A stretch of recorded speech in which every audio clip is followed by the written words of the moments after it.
అందరికీ నమస్కారం అండి. ఈరోజు మనం కేవి సీతగారు రచించిన పని మనిషి అనే ఓ చక్కటి కథను విందాం. ఇక కథలోకి వెళ్దాం. ఏమండి, మన గంగ పెళ్లి కుదిరింది. మూడోసారి చెప్పింది మా ఆవిడ.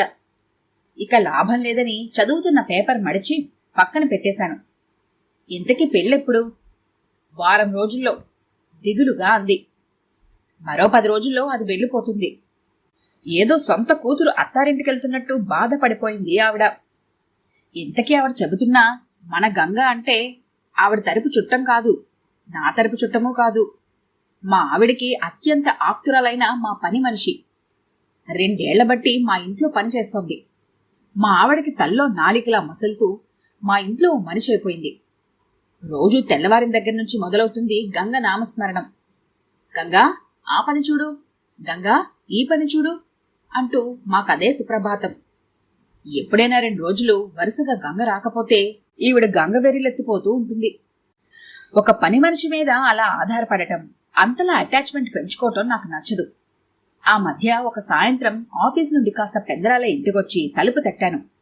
గబగబా పరిగెత్తుకొచ్చి తలుపు తీసింది మా శ్రీమతి. నన్ను చూస్తూనే నీరు గారిపోయి, మీరా అంది నీరసంగా. నేనే. ఏ ఎవరనుకున్నావు? కోపంగా అడిగాను. పని మనిషి అనుకున్నానులేండి, నిరాశగా అంది. నాకు ఒళ్ళు మండిపోయింది. ఈరోజు పొద్దున్న కూడా పనిలోకి రాలేదు. ఇంటిడి పని అలానే ఉంది. స్వగతంగా అనుకుంటూ పెరట్లోకి వెళ్ళిపోయింది. అది ఆవిడ వరస. ఇదంతా చూస్తుంటే నాకు చిర్రెత్తుకొస్తూ ఉంటుంది. 4 రోజుల క్రితం మరో స్నేహితుడు రాజేష్ ఇంట్లో పార్టీకి వెళ్ళినప్పుడు వాళ్ళ ఆవిడ చేదోడు వాదోడుగా ఉంటూ చకచకా తిరుగుతున్న ఒక పిల్లని చూసి ముచ్చట పడిపోయింది మా శ్రీమతి. ఆ పిల్ల వాళ్ళింట్లో పనిచేసే సుబ్బి చెల్లెలి కూతురట. ఎప్పుడైనా ఆవిడ పిలిచినప్పుడు సాయానికి వస్తుందట. ఆ పిల్ల ఉండేది మా ఏరియాలోనే అని చెప్పింది. అప్పటికే గంగ పెళ్లి మాటలవుతున్నాయేమో మరో పరమనిషి కోసం అన్వేషిస్తున్న మా ఆవిడికి దారిలో ఓయాసిస్ లా కనిపించింది ఆ పిల్ల. పార్టీ హడావిడిలో ఆ పిల్ల వివరాలు కనుక్కోవడం కుదరలేదట. అదిగో అప్పటినుంచి తినేస్తోంది నన్ను. ఆ పిల్ల అడ్రస్ కనుక్కోండి, మీ స్నేహితుడికి ఫోన్ చేయండి అంటూ. ఆఫ్టర్ ఆల్ ఒక పని పిల్ల కోసం ఫోన్ చేయడం, అడ్రస్ కనుక్కోవడం. ఇంకా నయం, పేపర్లో వేయించి టీవీలో అనౌన్స్ చేయించమనలేదు. ఈవిడ ధోరణి బొత్తిగా బాగలేదు. అయినా ఈ ఆడవాళ్ళేమిటో మగవాళ్లకు దీటుగా ఉద్యోగాలు చేస్తారు, ఊళ్ళేళతారు, ఇంటా బయట అన్ని పనులు చక్కబెట్టుకుంటారు. ఇన్ని సునాయాసంగా చేసేవాళ్లు ఒక్క పని మనిషి విషయంలో మాత్రం ఎందుకింత ఆధారపడిపోతారో. పనిలో పనిగా కాస్త అంట్లు తోమేసుకుని ఇల్లు శుభ్రం చేసేసుకుంటే సరిపోతుందిగా. బట్టలకెలాగూ వాషింగ్ మెషిన్ ఉంది. అంతేనా, నిమిషాల్లో రుబ్బేసే గ్రైండర్లు, సెకండ్లలో వండి పెట్టే మైక్రో ఓవెన్లు, ఇల్లు శుభ్రం చేసే వాక్యూమ్ క్లీనర్లు, ఒకటేమిటి అన్ని అధునాతన గృహోపకరణాలు ఉన్నాయి. ఈ రోజుల్లో ఆడవాళ్ల పని సులువైపోయింది. అయినా ఎందుకో వీళ్ళు పని మనిషి అంటారు. ఆ కాస్త పని చేసుకుంటే ఒళ్ళేమైనా అరిగిపోతుందా? మరీ నామోషి కాకపోతే. రాజేష్ గారి ఫోన్ నంబర్ నాకు గుర్తులేదు. ఇంటికెళ్లాలంటే బద్ధకం. అందులోనూ ఈ విషయం అడగడానికి పని కట్టుకుని వెళ్లాలా? ఈ రోజు కూడా ఆవిడ మళ్ళీ ఇదే పోరు. నేనేదో చెప్పబోతుండగా వాళ్ళ అమెరికా చెల్లెల దగ్గర నుంచి ఫోన్ వచ్చింది. హమ్మయ్యా, అరగంట దాకా ఫోన్ వదిలేది లేదు. ఆ పైన అమెరికా ముచ్చటతో సరిపోతుంది. కాసేపట్లో ఇంత మొహం చేసుకొచ్చింది మా ఆవిడ. వాళ్ళ చెల్లెలు కొత్త కారు కొందట, లేటెస్ట్ మోడలిట. త్వరలో ఇల్లు కొనుక్కోబోతున్నారట. ఎంతైనా అది అదృష్టవంతురాలంటూ ఏవేవో చెబుతోంది. నాకు ఛాన్స్ దొరికింది. ఏం అదృష్టంలే, ఎన్నుంటే మాత్రం వాళ్ళకి మనకిలా పని మనుషులుండారుగా. ఇంట్లో పనులన్నీ ఆవిడ చేసుకోవాలి అన్నాను. మా ఆవిడ కాస్త కంగు తింది. ఆవిడ తెల్లముఖం వేయడం చూసి నేను మరింత రెచ్చిపోయాను. మనసులో ఉన్నది కక్కేయడానికి అవకాశం దొరికింది. అసలు వెస్ట్రన్ కంట్రీస్ వాళ్ళకి మనలా భేషజాలు ఉండబోయి. డిగ్నిటీ ఆఫ్ లేబర్ తెలిసిన వాళ్ళు కాబట్టి అలా డెవలప్ అయ్యారు. ఏ పని చిన్నతనంగా ఫీల్ అవరు. అయినా మన పని మనం చేసుకోవడానికి నామోషి ఏమిటి? ఇలా పనివాళ్ల మీద ఆధారపడటం, ఆ తర్వాత వాళ్ళు మానేస్తే బాధపడటం. అవకాశం దొరికింది కదా అని క్లాస్ పీకాను. నా వైపు చురుగ్గా చూసింది. ఇంతలో మమ్మీ అంటూ చిన్నదరిచింది. మీ సంగతి తర్వాత చెబుతానన్నట్టు చూసి లోపలికి పరిగెట్టింది. మర్నాడు సాయంత్రం టీ తాగుతుండగా అంది మా ఆవిడ. రాత్రంతా ఆలోచించానండి. మీరు చెప్పింది కరెక్ట్. ఎవరి పని వాళ్ళు చేసుకోవడానికి చిన్నతనం దేనికి? రేపటి నుంచి అమలు చేసేస్తాను. ఆహా, ఎంత చల్లని వార్త! మరి ఎలా అని అడగరే? ఎలా ఏముంది, 1 గంట ముందులేస్తే చాలు. నా మాట పూర్తి కాలేదు. కరెక్ట్, 1 గంట ముందులేస్తే సరిపోతుంది. అలారం పెడతాను. మీకు అసలే తొందరగా తెలివిరాదు అంది. ఆవిడ లేవడానికి నా నిద్రకి సంబంధం ఏమిటో అనుకుంటూ, నేనెందుకు లేవడం, నువ్వు కదా లేవాలి అన్నాను. భలే వారే, మీరే చెప్పారుగా మన పని మనం చేసుకోవడం నామోషి ఏమిటి అని. ఇద్దరం కలిసి చేస్తేనే ఇంకెవరి మీద ఆధారపడనక్కర్లేదు కదా అంది. ఈసారి కంగు తినడం నా వంతైంది. ఇది నేను ఊహించని పరిణామం. తిరిగి తిరిగి నా మీదకొచ్చిందేమిటి? నేను చెయ్యాలా? ఏ తప్ప? గిరుక్కున వెనక్కి తిరుగుతూ నిలదీసింది. అబ్బే, తప్పేం లేదనుకో. ఆవిడ సత్యభామ పోజు చూసి కొంచెం తగ్గాను. కాని ఈ పనులన్నీ నాకు అలవాటు లేవు కదా నసిగాను. అలవాటుదేముంది, ఇదేవన్నా బ్రహ్మ విద్య? అప్పుడప్పుడు నేననే మాట నాకే తిప్పికొట్టింది.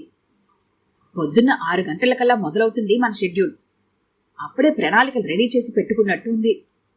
ముందుగా నేను కాఫీ డికాషన్ తీసి ఆ పైన వాకిలి కడిగి ముగ్గేసి వస్తాను. ఈలోగా మీరు పాలు కాచి కాఫీ తయారు చేస్తారు. పొద్దున్నే కాఫీ తాగందే బెడ్ నుంచి లేచే అలవాటు లేని నేను నా చేతులతోనే కాఫీ కాయాలా? ఇదెక్కడి బాధరా బాబోయ్ మనసులోనే అనుకున్నాను. తర్వాత నేను అంట్లు తోముతుండగా మీరు మంచినీళ్లు పడతారు. అన్నట్టు అరగంట మించి నీళ్లు రావు.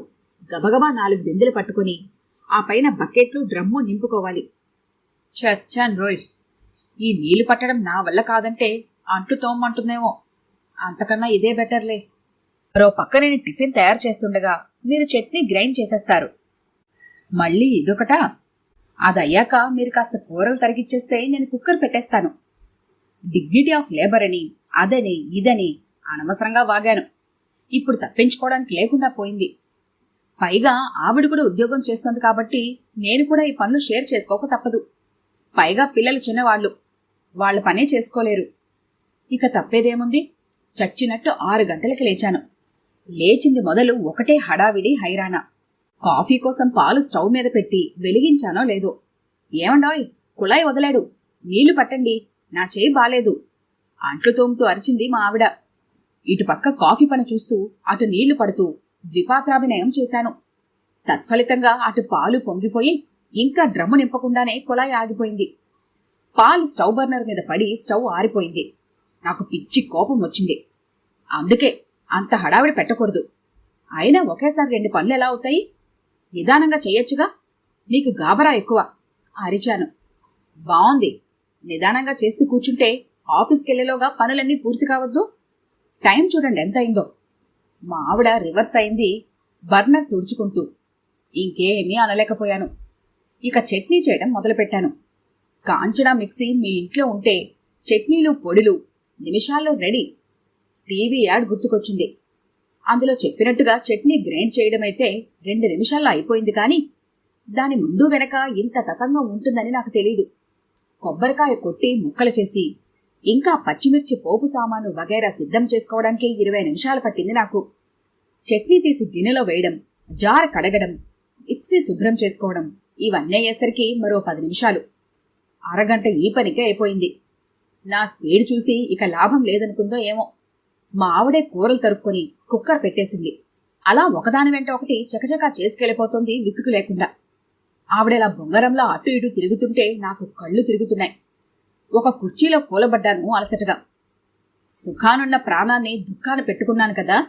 పొద్దున్న 7 గంటలకి లేచేసరికల్లా కాఫీ, 8 గంటలకి టిఫిన్, తర్వాత స్నానం చేసి రెడీ అయ్యి వచ్చేసరికల్లా లంచ్ బాక్స్ అన్నీ రెడీగా అమర్చి పెడుతుంటే హాయిగా ఉండేది. కాని వాటి వెనక ఆవిడ పడే కష్టం ఏమిటో ఈ రోజు తెలిసొచ్చింది. అమ్మో, ఇంటి పనులంటే ఈజీ ఏం కాదు. నా పరిస్థితి చూసి జాలిపడిందో ఏమో. బట్టలు సాయంత్రం ఉతుక్కోవచ్చండి అంది కనుకరిస్తున్నట్లుగా. అంటే సాయంత్రం ఇంటికొచ్చాక మళ్లీ రేవు. ఓర్ నాయనోయ్, నా వల్ల కాదు. మీరు చెప్పినట్టుగా అమెరికాలో పనివాళ్లు దొరకరు. కాని మా మరిది అన్ని పనుల్లో సాయం చేసి పెడతాడు మా చెల్లెలికి. లేకపోతే ఇంటిడి పని చేసుకుని ఆఫీస్కి ఎలా వెళ్తుంది? నిన్న నేనన్న మాటలకి బదులుగా చురకంటించింది మా ఆవిడ. అంటే నేనిలా ఫిక్స్ అయిపోవాల్సిందేనా? బాబోయ్, అనవసరంగా ఇరుక్కుపోయాను. వంట పూర్తి చేసి క్యారియర్ సర్దేసింది చకచక. అయ్యో, అలా కూర్చున్నారేమిటి? స్నానం చేయండి, టైం అయిపోతోంది హెచ్చరించింది నన్ను. గబగబా స్నానం చేసి రెడీ అయ్యాను. అప్పటికే లేట్. ఏదో 2 ఇడ్లీలు నోట్లో కుక్కుకొని ఆఫీస్కి పరిగెట్టాను. సీట్లో కూర్చున్నానే గాని పని సాగటం లేదు. పొద్దున్నే లేచానేమో కళ్ళు మండుతున్నాయి. రోజులా సుష్టిగా టిఫిన్ తినలేదేమో ఓ పక్క ఆకలి దంచేస్తోంది. ఒక్క రోజుకే ఇలా అయిపోయాను. ఇక రోజు ఇలా చేస్తే ఏమైపోవాలి? మరైతే రోజు పొద్దున్న సాయంత్రం ఇన్ని పనులు చేసుకుని ఉద్యోగం చేస్తూ కూడా ఇంటిని శుభ్రంగా అద్దంలా ఉంచడం మా శ్రీమతికి ఎలా సాధ్యమవుతోందో? ఆవిడికే 4 చేతులు లేవు కదా.